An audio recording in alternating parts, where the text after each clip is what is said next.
আমার ডেস্কের ড্রয়ারে একটি পুরনো ছেঁড়া খামের ভেতর লুকিয়ে আছে একটি ছোট্ট চিরকুট।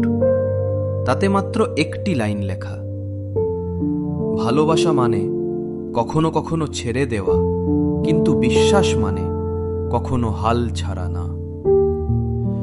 এই লাইনটা আমি আজ থেকে ঠিক 5 বছর আগে পেয়েছিলাম, ভাঙা মন নিয়ে এক বৃষ্টি ভেজা দিনে, এক অচেনা রিক্সাওয়ালার কাছ থেকে, যে মানুষটি আমার জীবনটাই বদলে দিয়েছিল।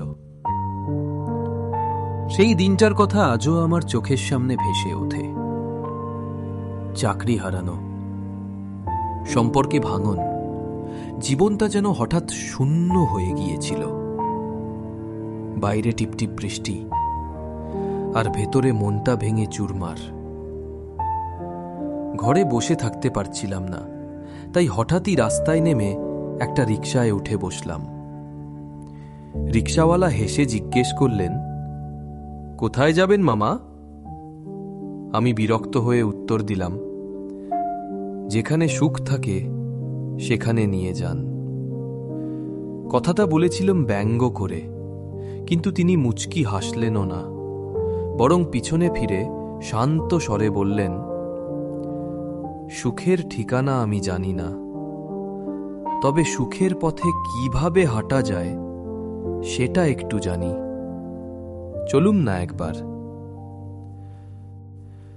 শুরুতে মনে হলো লোকটা আমার সাথে মজা করছে, কিন্তু তার চোখে এক অদ্ভুত আন্তরিকতা ছিল, তাই না বলতে পারলাম না। রিকশা চলতে শুরু করলো। আমি মুখ ঘুরিয়ে বাইরে তাকালাম। চোখের কোণে জল জমে উঠছিল, কিন্তু লজ্জায় মুছতেও পারছিলাম না।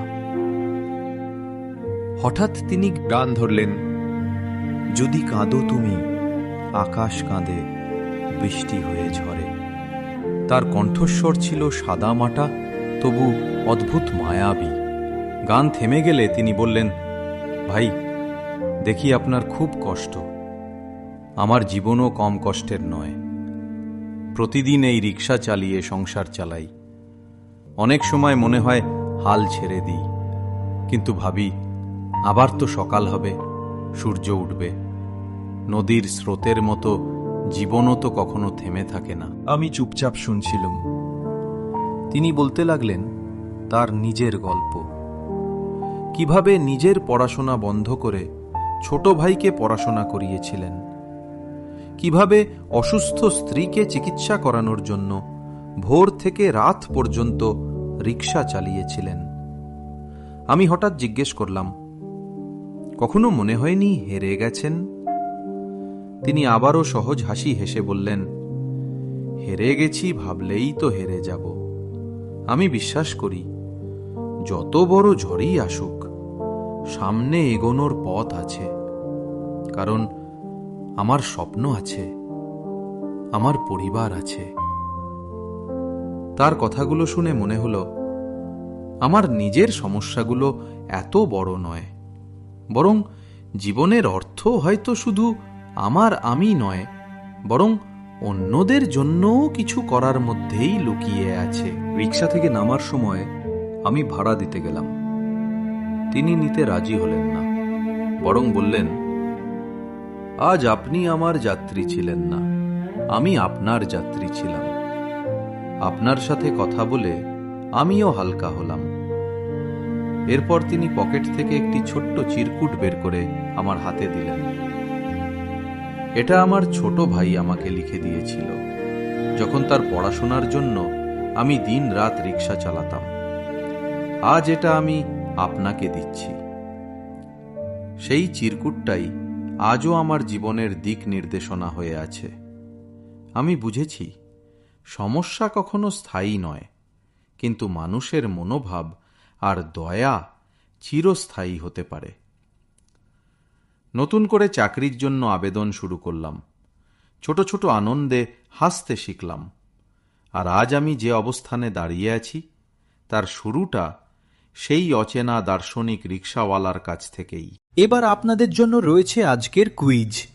প্রশ্ন 1, সেই রিকশাওয়ালা কি সত্যিই সুখের ঠিকানা জানতেন না, নাকি আমাকে শেখানোর জন্যই ওই কথা বলেছিলেন? প্রশ্ন 2, আমরা প্রতিদিন যাদের অবহেলা করি তাদের কাছ থেকেও কি জীবনের বড় শিক্ষা পাওয়া যায়? প্রশ্ন 3, আসলে কে বেশি ধনী, যে অনেক টাকা উপার্জন করে নাকি যে অন্যের মনে আশার আলো জ্বালাতে পারে? বন্ধুরা, এই 3টি প্রশ্নের উত্তর লিখে দাও আমাদের ওয়েবসাইটে dokan99.com-এ গিয়ে। আর যারা সঠিক উত্তর দেবে তাদের মধ্য থেকে লটারির মাধ্যমে 3 জন ভাগ্যবান উইনার বেছে নেওয়া হবে। উইনাররা পাবেন একটি কুপন কোড, যা দিয়ে তারা আমাদের দোকান 99 থেকে নিজেদের পছন্দের যে কোনো একটি প্রোডাক্ট একদম ফ্রি নিতে পারবেন। তাহলে দেরি কিসের? এখনই ভিজিট করো dokan99.com।